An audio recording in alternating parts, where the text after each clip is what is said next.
എല്ലാവർക്കും പുതിയൊരു ക്ലാസ്സിലേക്ക് സ്വാഗതം. ഇന്നത്തെ ക്ലാസ്സിൽ നമ്മൾ പഠിക്കാൻ പോകുന്നത് വുമൺ സിവിൽ എക്സൈസ് ഓഫീസർ പരീക്ഷ ഫെബ്രുവരി 7-ന് എഴുതുന്ന നമ്മുടെ കൂട്ടുകാർക്ക് വേണ്ടിയുള്ള സ്പെഷ്യൽ ടോപ്പിക്സിൻ്റെ PYQ ക്വസ്റ്റ്യൻസിൻ്റെ ഒരു റിവിഷൻ എന്നുപോലുള്ളൊരു ക്ലാസ്സാണ്. ക്വസ്റ്റ്യൻസ് നിങ്ങൾക്ക് മാക്സിമം നിങ്ങൾ വർക്കൗട്ട് ചെയ്യുക. അതിനുവേണ്ടിയാണ് നമ്മൾ ഈ ഒരു ക്ലാസ് നിങ്ങൾക്ക് മുമ്പിൽ അവതരിപ്പിക്കുന്നത്.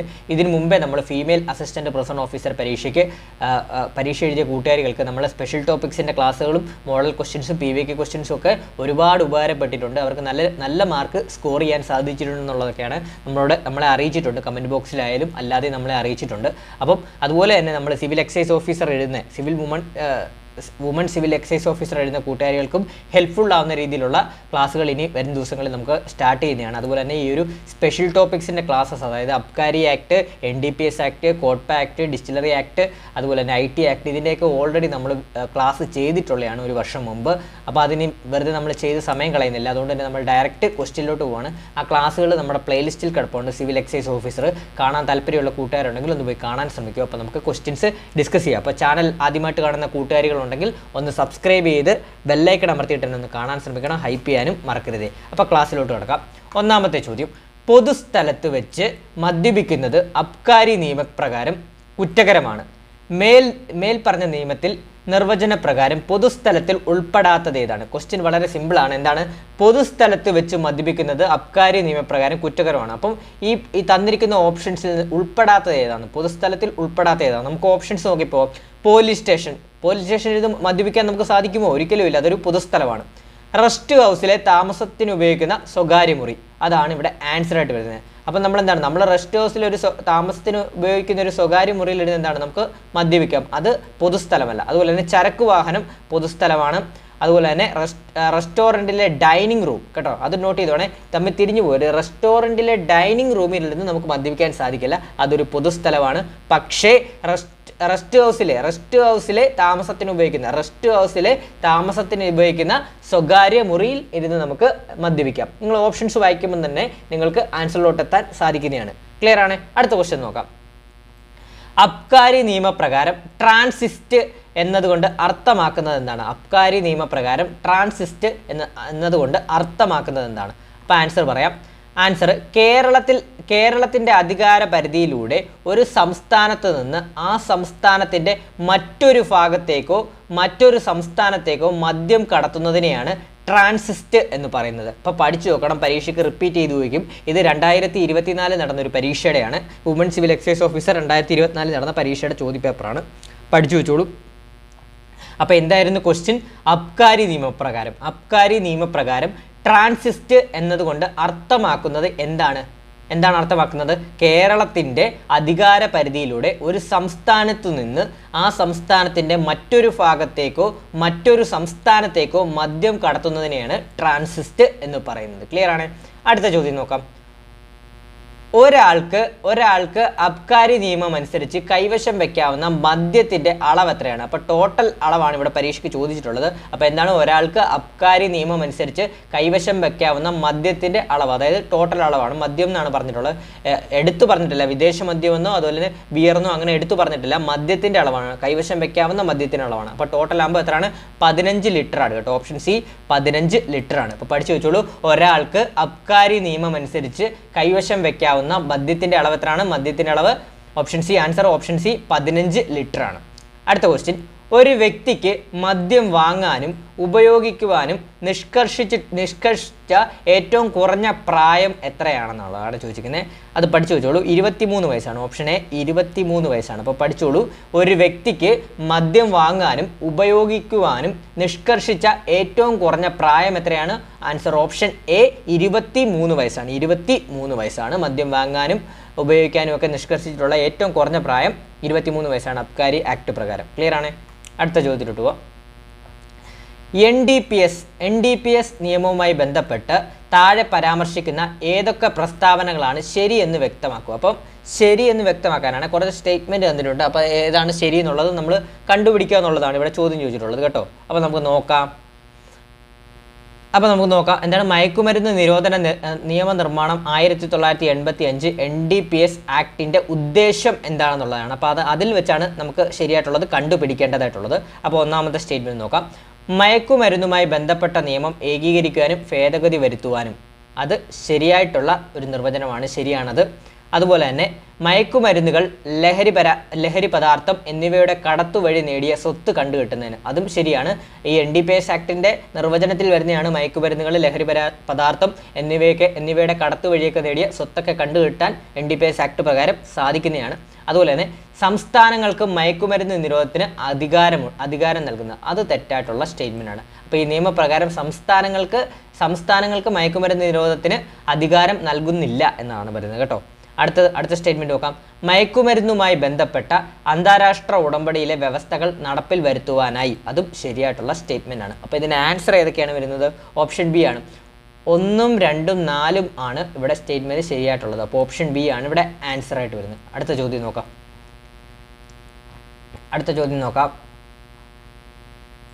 ഒരു മിനിറ്റ്. അടുത്ത ചോദ്യം, സൈക്കോട്രോപിക് സബ്സ്റ്റൻറ്റ് അഥവാ മാദക വസ്തുക്കൾ എന്നാൽ എന്താണെന്നുള്ളതാണ് ചോദിച്ചിരുന്നത്. അപ്പോൾ എന്താണ് സൈക്കോട്രോപിക് സബ്സ്റ്റൻറ്റ് അഥവാ മാദക വസ്തുക്കൾ എന്ന് പറഞ്ഞാൽ എന്താണെന്നുള്ളതാണ്. അപ്പോൾ അതിൻ്റെ ആൻസർ ഏതാണ്? NDPS നിയമത്തിൻ്റെ ഷെഡ്യൂൾ പ്രകാരം ലഹരി വസ്തുക്കൾ അഥവാ മാദക വസ്തുക്കളുടെ പട്ടികയിൽ ഉൾപ്പെടുത്തിയിട്ടുള്ള പദാർത്ഥങ്ങളെയാണ് സൈക്കോട്രോപിക് സബ്സ്റ്റാൻസ് എന്ന് പറയുന്നത് കേട്ടോ. അപ്പോൾ പഠിച്ചു വെച്ചോളൂ. അപ്പോൾ സൈക്കോട്രോപിക് സബ്സ്റ്റാൻസ് അഥവാ മാദക വസ്തുക്കൾ എന്ന് പറയുന്നത് എന്താണ്? നിർവചനം എന്താണ്? NDPS നിയമത്തിലെ ഷെഡ്യൂൾ പ്രകാരം ലഹരി വസ്തുക്കൾ അഥവാ മാദക വസ്തുക്കളുടെ പട്ടികയിൽ ഉൾപ്പെടുത്തിയിട്ടുള്ള പദാർത്ഥങ്ങളെ എല്ലാം എന്താണ് സൈക്കോട്രോപിക് സബ്സ്റ്റാൻസ് എന്ന് പറയും കേട്ടോ. അടുത്ത ചോദ്യം, Kerala distillery and warehouse rule പ്രകാരം ഡിസ്റ്റിലറികളിലെ സ്പിരിറ്റ് സൂക്ഷിപ്പുമുറി ഉൾപ്പെടെയുള്ള മർമ്മപ്രധാന കേന്ദ്രങ്ങൾ പൂട്ടി സൂക്ഷിക്കുന്നതിലേക്കുള്ള അബ്കാരി ലോക്ക് നൽകുവാൻ ചട്ടപ്രകാരം അധികാരപ്പെടുത്തപ്പെട്ട ഓഫീസ് ഏതാണെന്നുള്ളതാണ്. അപ്പോൾ ഞാൻ ക്വസ്റ്റ്യൻ ഒന്നുകൂടെ വായിക്കാം, അപ്പോൾ നിങ്ങൾക്ക് ക്ലിയർ ആവും. അപ്പോൾ എന്താണ്? Kerala distillery and warehouse rule പ്രകാരം ഡിസ്റ്റിലറികളിലെ സ്പിരിറ്റ് സൂക്ഷിപ്പ് മുറി ഉൾപ്പെടെയുള്ള മർമ്മപ്രധാന കേന്ദ്രങ്ങൾ പൂട്ടി സൂക്ഷിക്കുന്നതിലേക്കുള്ള അബ്കാരി ലോക്ക് നൽകുവാൻ ചട്ടപ്രകാരം അധികാരപ്പെടുത്തപ്പെട്ട ഓഫീസ് ഏതാണ്? അപ്പോൾ അബ്കാരി ലോക്ക് നൽകാൻ അധികാരപ്പെട്ട ഓഫീസ് ഏതാണ്? ആൻസർ ഓപ്ഷൻ ബി, കമ്മീഷണറുടെ ഓഫീസാണ് കേട്ടോ. അപ്പോൾ പഠിച്ചു വെച്ചോളൂ. അബ്കാരി ലോക്ക് നൽകുവാൻ ചട്ടപ്രകാരം അധികാരപ്പെടുത്തപ്പെട്ട ഓഫീസ് ഏതാണ്? ഓപ്ഷൻ ബി, കമ്മീഷണറുടെ ഓഫീസ്. ക്ലിയർ ആണ്? അതുപോലെ തന്നെ നമ്മളൊരു കറണ്ട് അഫയേഴ്സ് ബാച്ച് നമ്മൾ ഇന്ന് മുതൽ സ്റ്റാർട്ട് ചെയ്യാൻ പോവാണ്. ജനുവരി 25 ഇന്ന് മുതൽ വൈകുന്നേരം 7:30 തൊട്ട് 8:30 വരെ നമ്മൾ 1 hour ക്ലാസ്സസ് ഡെയിലി നടക്കുന്നൊരു കറണ്ട് അഫയേഴ്സ് ബാച്ച് സ്റ്റാർട്ട് ചെയ്യാൻ പോവാണ്. 1 hour ആണ് വരുന്നത്. അപ്പം നമ്മൾ ആ ക്ലാസ്സിൽ ലൈവ് പ്ലസ് റെക്കോർഡ് ക്ലാസ്സസ് ആയിരിക്കും വരുന്നത്. അതുപോലെ തന്നെ PDF നോട്ട്സ്, മോക്ക് ടെസ്റ്റുകൾ, റിവിഷൻ ക്ലാസ്സസ് ഒക്കെ നമ്മൾ ഉൾപ്പെടുത്തുന്നതാണ് ഒരു കറണ്ട് അഫയേഴ്സ് ബാച്ചിൽ. നിങ്ങൾക്ക് തന്നെ അറിയാം, ഇനി നിരവധി പരീക്ഷകളാണ് നിങ്ങൾക്ക് മുമ്പിൽ വരുന്നത്. നമുക്ക് മുമ്പിൽ വരുന്നത് അതായത് village field assistant, civil excise officer, അതുപോലെ തന്നെ ഏതാണ് കമ്പനി ബോർഡ് LGS, അതുപോലെ തന്നെ village field assistant, Bevco LDC, അതുപോലെ തന്നെ CPO civil police officer, degree level exams, നിരവധി പരീക്ഷകളാണ് നമ്മൾക്ക് മുമ്പിൽ വരുന്നത്. അതുകൊണ്ട് തന്നെ കറണ്ട് അഫയേഴ്സ് നമ്മൾ ബുദ്ധിമുട്ടേണ്ടതില്ല. അപ്പോൾ നമ്മുടെ ഈ ഒരു ബാച്ചിൽ ജോയിൻ ചെയ്യുവാണെങ്കിൽ നമുക്ക് ഡെയിലി അപ് ടു ഡേറ്റ് ആയിട്ട് കറണ്ട് അഫയേഴ്സ് പഠിച്ചു പോകാം ഒരു 6 മാസത്തേക്ക്. ഇതിൻ്റെ കോഴ്സ് ഫീ എന്ന് പറഞ്ഞാൽ വെറും 200 രൂപ മാത്രമേ ഉള്ളൂ കോഴ്സ് ഫീ ആയിട്ട് വരുന്നത്. അപ്പോൾ ഇനി വരുന്ന എല്ലാ പരീക്ഷകൾക്കും ഇമ്പോർട്ടൻ്റ് ആയിട്ടുള്ളൊരു ടോപ്പിക്കാണ് കറണ്ട് അഫയേഴ്സ് എന്ന് പറയുന്നത്. ബാച്ച് ഇന്ന് മുതൽ സ്റ്റാർട്ട് ചെയ്യും. ഇനിയും ജോയിൻ ചെയ്യാൻ താല്പര്യമുള്ള കൂട്ടുകാരുണ്ടെങ്കിൽ 81 299 339 എന്ന് പറഞ്ഞ നമ്പറിലോട്ടൊന്ന് വാട്സപ്പ് ചെയ്താൽ മതി. ഞാൻ അഡ്മിഷൻ പ്രൊസീജിയർ പറഞ്ഞുതരാം. ഞാൻ നമ്പർ ഒന്നുകൂടെ പറയാം. 81 299 339 എന്ന് പറഞ്ഞ നമ്പറിലോട്ടൊന്ന് മെസ്സേജ് ഇട്ടാൽ മതി. ഞാൻ ഡീറ്റെയിൽസ് ഞാൻ പറഞ്ഞുതരാം. അപ്പം ഇത്രയേ ഉള്ളൂ, ഇത്രയേ ഉള്ളൂ. അപ്പോൾ കറണ്ട് അഫയേഴ്സ് ബാച്ച് ജോയിൻ ചെയ്യാൻ താല്പര്യമുള്ള കൂട്ടുകാരുണ്ടെങ്കിൽ ജോയിൻ ചെയ്യുക. അപ്പോൾ നമുക്ക് അപ് ടു ഡേറ്റ് ആയിട്ട് കറണ്ട് അഫയേഴ്സ് ലൈവ് ഇൻട്രാക്റ്റീവ് ക്ലാസ്സോട് തന്നെ പഠിച്ചങ്ങ് പോവാം. അപ്പോൾ നമുക്ക് ക്വസ്റ്റ്യനിലോട്ട് വരാം. അടുത്ത ക്വസ്റ്റ്യൻ നോക്കാം. Kerala distillery and warehouse rule പ്രകാരം ENA അഥവാ എക്സ്ട്രാ ന്യൂട്രൽ ആൽക്കഹോൾ ഇറക്കുമതി ചെയ്യുന്നതിലേക്ക് യാത്രാമധ്യയുള്ള നിയമാനുസൃത നഷ്ടം വേസ്റ്റേജ് ചട്ടപ്രകാരം അനുവദനീയമായത് എത്രയാണ് എന്നതുമായി ബന്ധപ്പെട്ട് താഴെ പരാമർശിക്കുന്ന ഏതൊക്കെ പ്രസ്താവനകൾ ശരിയെന്ന് വ്യക്തമാക്കുക എന്നുള്ളതാണ്. അപ്പോൾ ഞാൻ ക്വസ്റ്റ്യൻ ഒന്നുകൂടെ വായിക്കും, നിങ്ങൾക്ക് ഒന്നുകൂടെ ക്ലിയർ ആവും. അതായത് Kerala distillery and warehouse rule പ്രകാരം ENA അഥവാ എക്സ്ട്രാ ന്യൂട്രൽ ആൽക്കഹോൾ ഇറക്കുമതി ചെയ്യുന്നതിലേക്ക് യാത്രാമധ്യയുള്ള നിയമാനുസൃത നഷ്ടം ചട്ടപ്രകാരം അനുവദീയമായത് എത്രയാണ് എന്നതുമായി ബന്ധപ്പെട്ട് താഴെ പരാമർശിക്കുന്നത് ഏതൊക്കെ പ്രസ്താവനകളാണ് ശരിയെന്ന് വ്യക്തമാക്കുക എന്നുള്ളതാണ് ചോദിച്ചിട്ടുള്ളത്. അപ്പോൾ ഇവിടെ ശരിയായിട്ടുള്ള സ്റ്റേറ്റ്മെൻറ്റ് പറയാം. അതായത് ഓരോ 400 കിലോമീറ്റർ ദൂരത്തിനും 0.1% വീതമാണ്. അതുപോലെ തന്നെ ആകെ യാത്രയ്ക്ക് പരമാവധി 0.5%, അതായത് 0.5% ആകെ യാത്രയ്ക്ക് പരമാവധി ചട്ടപ്രകാരം അനുവദീയമായ നഷ്ടം വരുന്നത്. അതുപോലെ തന്നെ ഓരോ 400 കിലോമീറ്റർ ദൂരത്തിനും 0.1% വീതവുമാണ്. അപ്പോൾ 3ഉം 4ഉമാണ് ഇവിടെ സ്റ്റേറ്റ്മെൻറ്റ് ശരിയായിട്ടുള്ളത്. അപ്പോൾ ഏതാണ്? ഓപ്ഷൻ ഡി ആണ് ഇവിടെ ആൻസർ ആയിട്ടുള്ളത്. 3ഉം 4ഉമാണ് ഇവിടെ ശരിയായിട്ടുള്ളത്. അടുത്ത ചോദ്യം, Kerala distillery and warehouse rule പ്രകാരം പ്രൂവ് എന്നതുകൊണ്ട് അർത്ഥമാക്കുന്നത് എന്താണ്? അപ്പോൾ എന്താണ്? Kerala distillery and warehouse rule പ്രകാരം പ്രൂവ് എന്നതുകൊണ്ട് അർത്ഥമാക്കുന്നത് എന്താണെന്ന് ചോദിച്ചാൽ പറയണം, സ്പിരിറ്റിൻ്റെ വീര്യം അളക്കലാണ് കേട്ടോ. ഓപ്ഷൻ എ ആണ് ആൻസർ. അപ്പോൾ ഈ ക്വസ്റ്റ്യനൊക്കെ പരീക്ഷയ്ക്ക് റിപ്പീറ്റ് ചെയ്ത് വരാം. അപ്പോൾ Kerala distillery and warehouse rule പ്രകാരം പ്രൂവ് എന്നതുകൊണ്ട് അർത്ഥമാക്കുന്നത് എന്താണ്? പ്രൂവ് സ്പിരിറ്റിൻ്റെ വീര്യം അളക്കലാണ്. 90ാമത്തെ ക്വസ്റ്റ്യൻ ഡിലീറ്റഡ് ആണ്. 91 നോക്കാം. കേരളത്തിൽ വിദേശ മദ്യ വിൽപ്പന നടത്തുന്നതിനും വിദേശ മദ്യം ലൈസൻസും 1 പ്രകാരം FLI ഏതെല്ലാം സ്ഥാപനങ്ങൾക്കാണ് സർക്കാർ അധികാരം നൽകിയിട്ടുള്ളത്? അപ്പോൾ എന്താണ് ക്വസ്റ്റ്യൻ? ഞാൻ ഒന്നുകൂടെ പറയാം. എന്താണ്? കേരളത്തിൽ വിദേശ മദ്യം വിൽപ്പന നടത്തുന്നതിന് വിദേശ മദ്യം ലൈസൻസ് 1 പ്രകാരം, അതായത് FL1 പ്രകാരം ഏതെല്ലാം സ്ഥാപനങ്ങൾക്കാണ് സർക്കാർ അധികാരം നൽകിയിട്ടുള്ളത്? നമുക്ക് ഓപ്ഷൻസ് നോക്കിയാൽ തന്നെ നമുക്ക് കണക്ട് ചെയ്ത് പഠിക്കാം. Kerala state beverages manufacturing and marketing corporation limited, അതിന് എന്തായാലും അധികാരം കാണുമല്ലോ. നമ്മൾ ബിവറേജിലല്ലേ വിദേശ മദ്യങ്ങളും കൂടുതലും കിട്ടുന്നത്, വിൽക്കാൻ പറ്റുന്നത്. അതുപോലെ തന്നെ Kerala state cooperative consumers federation, അതിലും പറ്റും. കേരള സ്റ്റേറ്റ് കോഓപ്പറേറ്റീവ് കൺസ്യൂമേഴ്സ് ഫെഡറേഷനും പറ്റും. അതുപോലെ തന്നെ Kerala state civil supplies corporation ലിമിറ്റഡിലും പറ്റും. പിന്നെ കേരള ടൂറിസം ഡെവലപ്മെൻറ്റ് കോർപ്പറേഷനിൽ പറ്റില്ല. അപ്പം എന്താണ്? സർക്കാർ വിദേശമദ്യം വിൽപ്പന നടത്തുന്നതിന് വിദേശമദ്യ ലൈസൻസ് 1 പ്രകാരം പ്രവർത്തിക്കാൻ കഴിയുന്ന സ്ഥാപനങ്ങൾ ഏതൊക്കെയാണ്? അത് വിൽക്കാൻ കഴിയുന്ന സ്ഥാപനങ്ങൾ വിദേശമദ്യം Kerala state beverages corporation limited, Kerala state cooperative consumers federation limited, അതുപോലെ തന്നെ Kerala state civil supplies corporation limited. അപ്പോൾ ഇതിന് ആൻസർ വരുന്നത് ഓപ്ഷൻ ബി ആണ്. 1ഉം 2ഉം 3ഉമാണ് ശരിയായിട്ടുള്ളത് കേട്ടോ. അടുത്ത ചോദ്യം നോക്കാം. 92ാമത്തെ ചോദ്യം, താഴെ പറയുന്നവയിൽ തെറ്റായ പ്രസ്താവന ഏത് എന്നുള്ളതാണ്. തെറ്റായ പ്രസ്താവന ഏതെന്നുള്ളതാണ് നോക്കാം. നമുക്ക് 15.5% വൈസ് വേഴ്സ 15.5% വേഴ്സസ് വരെ ഈത്തയിൽ ആൽക്കഹോൾ അടങ്ങിയ വൈൻ കേരളത്തിൽ വിൽപ്പന നടത്താവുന്നതാണ്. അപ്പോൾ 15.5% വരെ ഈതയിൽ ആൽക്കഹോൾ അടങ്ങിയ വൈൻ കേരളത്തിൽ വിൽപ്പന നടത്താവുന്നതാണ്. അത് ശരിയായിട്ടുള്ള സ്റ്റേറ്റ്മെൻ്റ് ആണ്. അതുകൂടാതെ തന്നെ അടുത്ത് നോക്കാം. 35 ഡിഗ്രി അപ്പർ പ്രഷറാണ് U P gin upper pressure gin വിദേശ മദ്യം കേരളത്തിൽ വിൽപ്പന നടത്താവുന്നതാണ്. അത് ശരിയായിട്ടുള്ള സ്റ്റേറ്റ്മെൻ്റ് ആണ്. അടുത്ത് നോക്കാം. FL4A ക്ലബ്ബ് ലൈസൻസ് അനുവദിക്കുന്നതിന് 200 മീറ്റർ ദൂരപരിധി നിയമം പാലിച്ചിരിക്കണം. തെറ്റായിട്ടുള്ള സ്റ്റേറ്റ്മെൻ്റ് ആണ്. പബ്ബ് ബിയർ വിൽപ്പനയ്ക്കുള്ള ലൈസൻസ് സർക്കാർ നിലവിൽ അനുവദിക്കുന്നത് KTDCക്ക് മാത്രമാണ്. അതും തെറ്റായിട്ടുള്ള സ്റ്റേറ്റ്മെൻ്റ് ആണ്. അപ്പോൾ ഇവിടെ നമ്മളോട് എന്താണ് ചോദിച്ചത്? തെറ്റായ പ്രസ്താവനകൾ. അപ്പോൾ 3ഉം 4ഉമാണ് ഇവിടെ തെറ്റായിട്ടുള്ള പ്രസ്താവന. ഓപ്ഷൻ സി ആണ് ആൻസർ. 3ഉം 4ഉമാണ് തെറ്റായിട്ടുള്ള പ്രസ്താവന. 1ഉം 2ഉം ശരിയാണ്. ഇനി അടുത്ത ക്വസ്റ്റ്യൻ നോക്കാം. അടുത്ത നോക്കാം നമുക്ക്. കോട്ട്പ നിയമം 2003 പ്രകാരം താഴെ പറയുന്നവയിൽ തെറ്റായ പ്രസ്താവന. ഈ ഒരു ക്വസ്റ്റ്യനും തെറ്റായ പ്രസ്താവനയാണ്. കോട്ട്പ നിയമപ്രകാരം തെറ്റായിട്ടുള്ള പ്രസ്താവനയാണ് പറഞ്ഞിട്ടുള്ളത്. അപ്പോൾ നമുക്ക് നോക്കാം. 18 വയസ്സിന് താഴെ പ്രായമുള്ളവർക്ക് പുകയില ഉൽപ്പന്നങ്ങൾ വിൽക്കുവാൻ പാടുള്ളതല്ല. അത് ശരിയായിട്ടുള്ള സ്റ്റേറ്റ്മെൻ്റ് ആണ്. അപ്പോൾ എന്താണ്? 18 വയസ്സിന് താഴെ പ്രായമുള്ളവർക്ക് പുകയില ഉൽപ്പന്നങ്ങൾ വിൽക്കുവാൻ പാടുള്ളതല്ല. അത് ശരിയായിട്ടുള്ള സ്റ്റേറ്റ്മെൻ്റ് ആണ്. പൊതുജനങ്ങൾ ഒത്തുകൂടുന്ന സ്ഥലങ്ങളിൽ പുകയില ഉൽപ്പന്നങ്ങൾ വിൽക്കുവാൻ പാടുള്ളതല്ല. അത് തെറ്റായിട്ടുള്ള സ്റ്റേറ്റ്മെൻ്റ് ആണ് കേട്ടോ. അത് തെറ്റായിട്ടുള്ള സ്റ്റേറ്റ്മെൻ്റ് ആണ്. പൊതുജനങ്ങൾ ഒത്തുകൂടുന്ന പൊതുസ്ഥലങ്ങളിൽ പുകയില ഉൽപ്പന്നങ്ങൾ വിൽക്കുവാൻ പാടുള്ളതല്ല എന്നുള്ളത് തെറ്റായിട്ടുള്ള സ്റ്റേറ്റ്മെൻ്റ് ആണ്. അടുത്തത്, വിദ്യാഭ്യാസ സ്ഥാപനങ്ങളുടെ 100 വാരയ്ക്ക് അകത്തു വരുന്ന പ്രദേശങ്ങളിൽ പുകയില ഉൽപ്പന്നങ്ങൾ വിൽക്കുവാൻ പാടുള്ളതല്ല. അത് ശരിയായിട്ടുള്ള സ്റ്റേറ്റ്മെൻ്റ് ആണ്. പുകവലി നിരോധിത മേഖല എന്ന് വിജ്ഞാപനം ചെയ്ത സ്ഥലങ്ങളിൽ പുകയില ഉൽപ്പന്നങ്ങൾ വിൽക്കുവാൻ പാടുള്ളതല്ല. അത് തെറ്റായിട്ടുള്ള ഒരു സ്റ്റേറ്റ്മെൻ്റ് ആണ് കേട്ടോ. അപ്പം 2ഉം 4ഉമാണ് ഇവിടെ തെറ്റായ പ്രസ്താവനകളായിട്ട് വരുന്നത്. 2ഉം 4 അതിനകത്ത് വരുന്നത് ഓപ്ഷൻ ഡിക്കകത്താണ് 2 4 വരുന്നത്. അപ്പോൾ ആൻസർ ഓപ്ഷൻ ഡി 2 4 സ്റ്റേറ്റ്മെൻറ്റുകളാണ് ഇവിടെ തെറ്റായിട്ടുള്ള സ്റ്റേറ്റ്മെൻറ്റുകളായിട്ട് വരുന്നത്. അടുത്ത ചോദ്യം നോക്കാം. കോട്ട്പ ആക്ട് 2003 പ്രധാന ലക്ഷ്യങ്ങളിൽ താഴെ പറയുന്നവയിൽ ശരിയായ പ്രസ്താവന. കോട്ട്പ ആക്ട് പ്രകാരം താഴെ പറയുന്നവയിൽ ശരിയായ പ്രസ്താവന ഏതൊക്കെയാണെന്ന് നോക്കാം. വിദ്യാർത്ഥികളെ പുകയില ഉപയോഗത്തിൽ നിന്നും പിന്തിരിപ്പിക്കുക. ശരിയാണ്. വിദ്യാർത്ഥികളെ പുകയില ഉപയോഗത്തിൽ നിന്നും പിന്തിരിപ്പിക്കുക, അത് ശരിയായിട്ടുള്ളൊരു പ്രസ്താവനയാണ്. യുവജനങ്ങളെ പുകയില ഉപയോഗത്തിൽ നിന്നും പിന്തിരിപ്പിക്കുക. ശരിയാണ്. ഗർഭിണികളായ സ്ത്രീകളെയും ചെറിയ കുട്ടികളെയും പുകവലിയുടെ ദൂഷ്യത്തിൽ നിന്നും പിന്തിരിപ്പിക്കുക. ശരിയാണ്. നേരിട്ടും അല്ലാതെയുമുള്ള എല്ലാ പുകയില ഉപയോഗങ്ങളെയും നിരുത്സാഹപ്പെടുത്തുക, അതും ശരിയാണ്. അപ്പോൾ ഇതെല്ലാം ശരിയായിട്ടുള്ള സ്റ്റേറ്റ്മെൻ്റ് ആണ്. അപ്പോൾ ഓപ്ഷൻ ഡി ആണ് ഇവിടെ ആൻസർ ആയിട്ട് വരുന്നത്. എല്ലാം ശരിയായിട്ടുള്ള സ്റ്റേറ്റ്മെൻ്റ് ആണ്. ഓപ്ഷൻ വായിച്ചാൽ കിട്ടും. ഇനി അടുത്ത ചോദ്യം നോക്കാം. 95C. കോട്ട്പ ആക്ട് 2003 പ്രകാരം താഴെ പറയുന്ന പ്രസ്താവനകളിൽ ശരിയായ പ്രസ്താവന ഏത് എന്നുള്ളതാണ് നമുക്ക് നോക്കാം.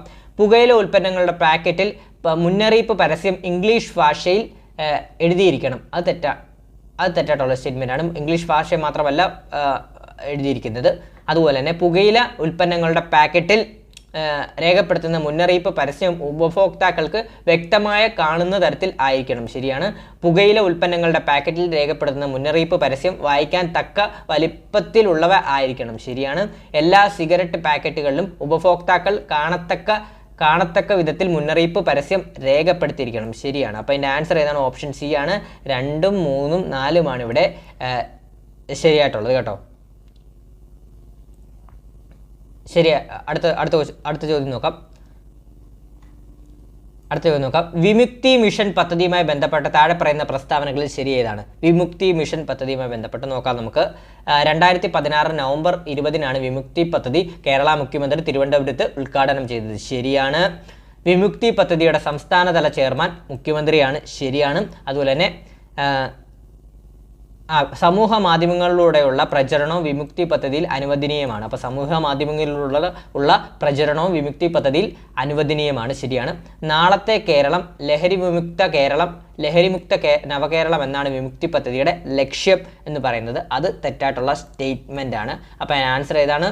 ഓപ്ഷൻ സി ആണ് വരുന്നത്.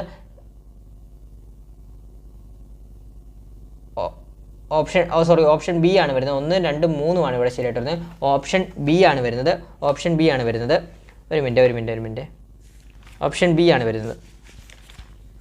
അപ്പോൾ ഓപ്ഷൻ ബി ആണ് വിമുക്തി പദ്ധതിയുമായിട്ട് ബന്ധപ്പെട്ട് ഇവിടെ ആൻസറായിട്ട് വരുന്നത്.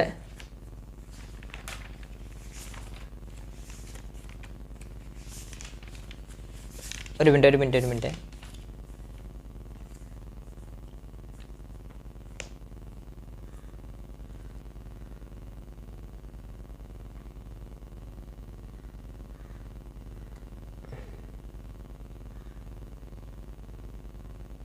ഓക്കെ. അപ്പോൾ ഇതാണ്.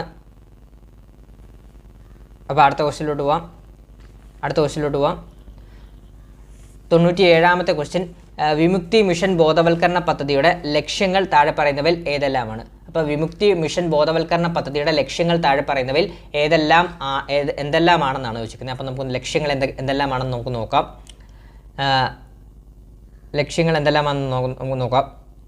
ഒന്നാമത്തെ ലക്ഷ്യം സമൂഹത്തിൻ്റെ സമസ്ത മേഖലകളിലും വ്യാപരിക്കുന്ന വിപത്തായി മാറിയിട്ടുള്ള മദ്യം, മയക്കുമരുന്ന്, പുകയില ഉൽപ്പന്നങ്ങൾ എന്നിവയുടെ ഉപയോഗം കുറച്ച് കൊണ്ടുവരിക എന്നുള്ളത് അത് വിമുക്തി മിഷൻ്റെ ലക്ഷ്യം ആണ്. ശരിയാണ്. അതുപോലെ തന്നെ നിയമവിരുദ്ധ ലഹരി വസ്തുക്കളുടെ ശേഖരണം, കണ്ടെത്തൽ എന്നിവയുടെ ഉറവിടം കണ്ടെത്തി ഇല്ലായ്മ ചെയ്യുക. ശരിയാണ്. അതുപോലെ തന്നെ ലഹരി ഉപയോഗത്തിൻ്റെ ദൂഷ്യവശങ്ങൾ ബോധ്യപ്പെടുത്തി വ്യാപക ബോധവൽക്കരണ പ്രവർത്തനങ്ങൾ സംഘടിപ്പിച്ച് ലഹരി വിമുക്ത കേരളം എന്ന ലക്ഷ്യം സാക്ഷാത്കരിക്കുന്നതിന് അതും ശരിയാണ്. അതുപോലെ തന്നെ സമ്പൂർണ്ണ മദ്യനിരോധനം സംസ്ഥാനത്ത് നടപ്പിലാക്കുക എന്നതാണ് വിമുക്തി മിഷൻ്റെ മറ്റൊരു പ്രധാന ലക്ഷ്യം. അത് തെറ്റായിട്ടുള്ളതാണ്. അപ്പോൾ 1 2 3 ഇവിടെ ശരിയായിട്ടുള്ളത്. ഓപ്ഷൻ സി ആണ് ഇവിടെ ആൻസറായിട്ട് വരുന്നത്, ഇതിൻ്റെ ലക്ഷ്യങ്ങളായിട്ട് വരുന്നത്. ക്ലിയർ ആണ്.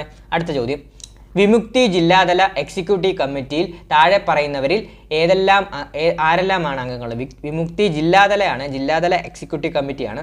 അപ്പോൾ ആരെല്ലാമെന്ന് നമുക്ക് നോക്കാം. ജില്ലാ പഞ്ചായത്ത് പ്രസിഡന്റ് വരും, ജില്ലാ കളക്ടർ വരും, ഡെപ്യൂട്ടി എക്സൈസ് കമ്മീഷണർ വരും. ഇവർ 3 പേരുമാണ് വരുന്നത് കേട്ടോ ജില്ലാതല എക്സിക്യൂട്ടീവ് കമ്മിറ്റിയിൽ. അപ്പോൾ ജില്ലാ പ്രസിഡന്റ്, ജില്ലാ കളക്ടർ, ഡെപ്യൂട്ടി എക്സൈസ് കമ്മീഷണറാണ് വരുന്നത്. അപ്പം ഇതിൻ്റെ ആൻസർ ഏതാണ്? 1 2 3 ഓപ്ഷൻ സി ആണ് ഇവിടെ ആൻസറായിട്ട് വരുന്നത്. അടുത്ത ക്വസ്റ്റ്യൻ നോക്കാം.